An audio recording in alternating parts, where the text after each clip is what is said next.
Саламатсыздарбы? Бүгүнкү сабагыбыз Samsung телефондорун прошивка кылуу боюнча болмокчу.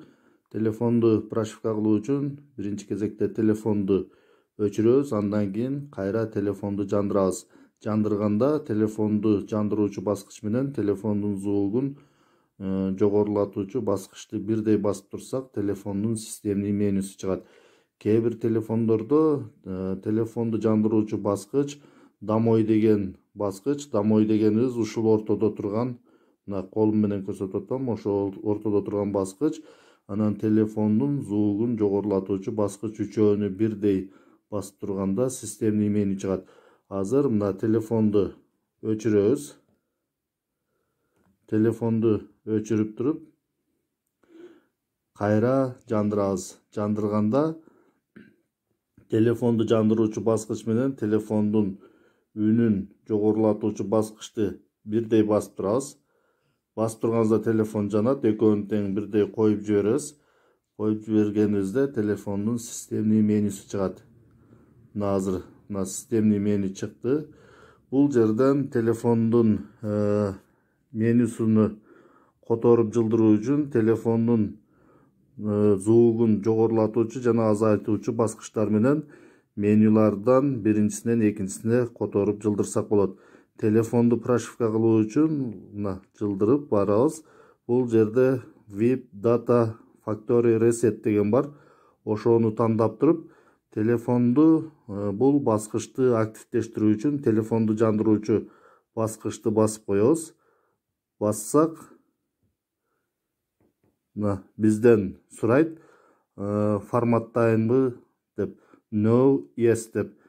Yes дегенге түшөбүз. Телефондун звугун жогорулатуучу, азайтуучу баскычтар менен жылдырып түшөбүз. Андан кийин yes дегенди тандагандан кийин дагы телефонду жандыруучу баскычты басып койсок, бул баскыч ишке кирет. Мына бассак, прошивка болду. Прошивка болгондон кийин биринчиде турган Reboot System No дегенди басып койсок, телефон кайрадан жанат. Мына бастык. Телефон өчүп туруп, кайра өзү перезагрузка болот. Мына ушинтип жанат.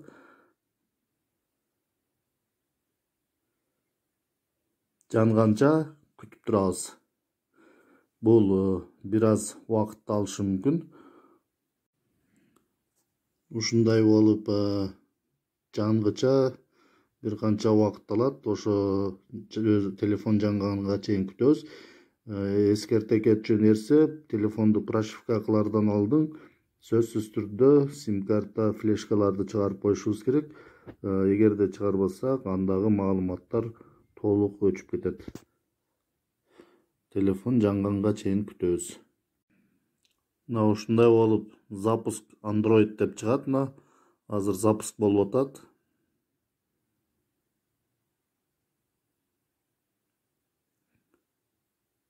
Телефон ушундай болуп начало деп бул жерден русский деп чыгат. Эгерде сиздерден англисче чыгып калса, ошол жерден русский дегенди тандайсыздар. Андан кийин бул жерден дальше деген стрелканы басабыз. Басканыбызда что нужно знать перед началом деп чыгат. Я прочел и принимаю все высшие условия дегенге птичка коебуз. Коюп туруп, андан кийин бул жерден далее дегенди басабыз. Далее дегенди басабыз. Басканыбызда эски старые данные для быстрой настройки. Как вы хотите подключиться дейт. По беспроводной связи. Бул жерден пропустить в этот раз дегенди тандап турабыз. Андан кийин далее дегенди басабыз. Бул жерден эми Wi-Fi-га кошулушубуз керек. Wi-Fi-га кошулуу үчүн бизге сөзсүз түрдө дагы бир телефон керек болот. Ал телефондон Wi-Fi таратып, Wi-Fi-ды бул жака кошуп.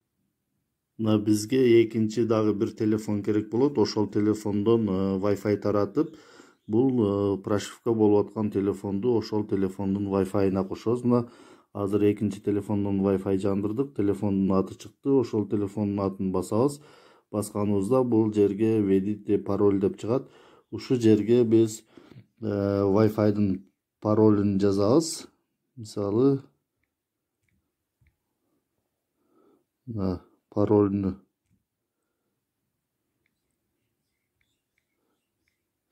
жаздык. Андан кийин подключиться дегенди басабыз. Подключение болуп атат.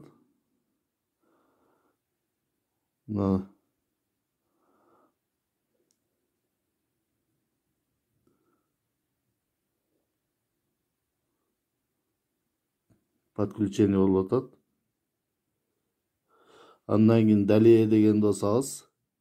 Подключение болгондон кийин ушинтип телефон өзүн өзү проверка кыла баштайт. Бул дагы бир канча убакытты алышы мүмкүн. Ошо телефон өзүн өзү текшерип бүткөнгө чейин күтөбүз. Мына проверка обновлений это может занять несколько минут дейт. Телефон өзүнүн баардык устройстволоруну, настройкаларыны текшерип обновление кылып чыгат. Ошого чейин күтөбүз. Мына ушундай болуп баардыгын проверка кылгандан кийин бул жерден телефондун бетиндеги блокировканы ачуу керек. Мына телефондун бетиндеги блокировканы ачсак, дагы проверка баштайт. Ошол проверка болуп бүткөнчө дагы күтөбүз. Телефон өзүн өзү проверка кылып текшерип атат. Ушундай кылып телефон толук өзүн текшерип бүткөндөн кийин бул жерден бизден аккаунт сурайт. Мына эгерде мурдагы аккаунтубузду билсек, анда бул жерге ошол мурдагы аккаунтубуздун логинин жана паролун билсек, ушул жерге жазып далее дейбиз.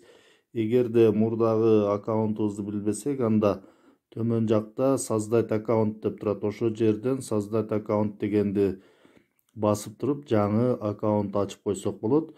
Биз азыр мурдагы түзгөн аккаунтубуз менен киребиз. Ушул жерге мурдагы аккаунтты жазамын. Себеби мен аккаунттун логинин жана паролун билемин. Эгерде сиздер билбесеңиздер, ошо создать аккаунт дегенди басып туруп далее деп жаңы аккаунт ачып, телефонду прошивка кылып ушинтип иштетип алсаңыздар болот. Телефондун логин жана пароль, аккаунттун логин жана паролун жазгандан кийин далее дегенди басабыз.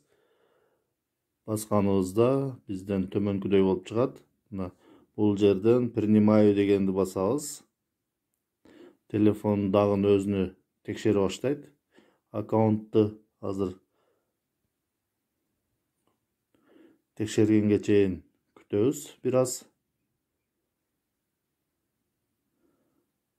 Аккаунттан информацияларды алып атат азыр. Биз создать аккаунт десек, анда жаңы аккаунт менен кирип кетебиз. Мына ушундай болуп чыгат. Выберите резервную копию деп бул жерден эгерде мурдагы резервный копияны восстановить эте турган болсок, анда резервная копиясы устройства дегенди тандап коебуз. Восстановить эткибиз келбесе, анда не восстанавливать дегенди басып коебуз. Дагы өзүн текшерет. Бул жерден саатты, календарды коет. Бул жерден далее дегенди басабыз. Бассак, бул жерден защита телефона, телефондун бетине блокировка коюуну сурайт. Распознавание лица, отпечатки пальцев. Бул жерден рисунок дегенди тандайын. Мына бул жерге телефондун бетине блокировка коебуз. Мына продолжить дегенди басабыз. Дагы блокировканы подтвердить этебиз.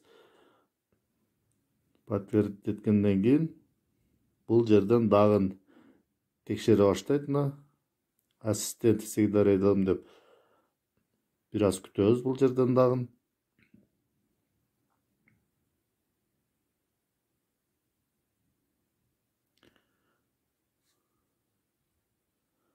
Загрузка болуп атат. Бул жерден далее дегенди басып коебуз. Мына сервис Google текшерип атат азыр.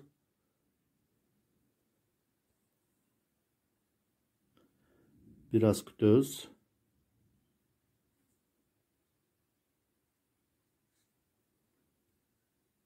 Бул жерден сохранить резервный копию на диск еще дегенди басабыз. Бул жерден кааласак бул настройкаларын алып салсак дагы болот. Эгерде койсок да болот. Андан кийин бул жерден принять дегенди басабыз. Бул жерде все приложения ниже дейт. Еще приложение дейт. Бул жерде Google приложениялар орнотулат. Ушул приложениялар окей дегенди басабыз. Почти все готово деп. Это может занять несколько минут деп. Бул дагы бир аз убакыт алат. Ошол өзүн өзү даярдаганча, проверка кылганча күтүп турабыз. Андан кийин ушундай болуп установка приложение деп чыгат. Установка приложение деп. Ушул приложенияларды телефонго орнотот. Азыр бир аз күтөбүз. Загрузка болуп атат.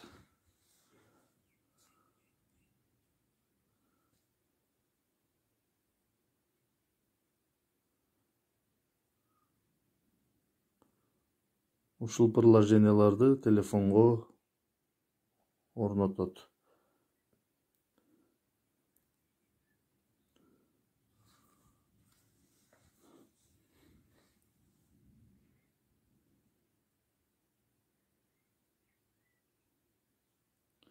Бир аз күтүп турабыз. Ушул приложенияларды телефонго орноткондон кийин далее дегенди басабыз. Далее дегенди бассак, бу жерден Samsung аккаунтка кирейинби же регистрация болоюнбу деп сурайт. Бул жерден пропустить дегенди басып коебуз. Андан кийин бул жерден дагы пропустить дегенди басып коебуз. Готово деп чыкты. Андан кийин бул жерден готово дегенди басып коебуз. Телефон жанып атат. Телефон прошивка болуп, жаңы телефон болуп калды. Эгерде телефонубуз блокировка болуп калып, же телефондун памяты толуп калып, телефондун памяты эч тазаланбай калса, ушундай кылып туруп прошивка кылып оңдоп алсак болот. Көңүл бурганыңыздар үчүн чоң рахмат.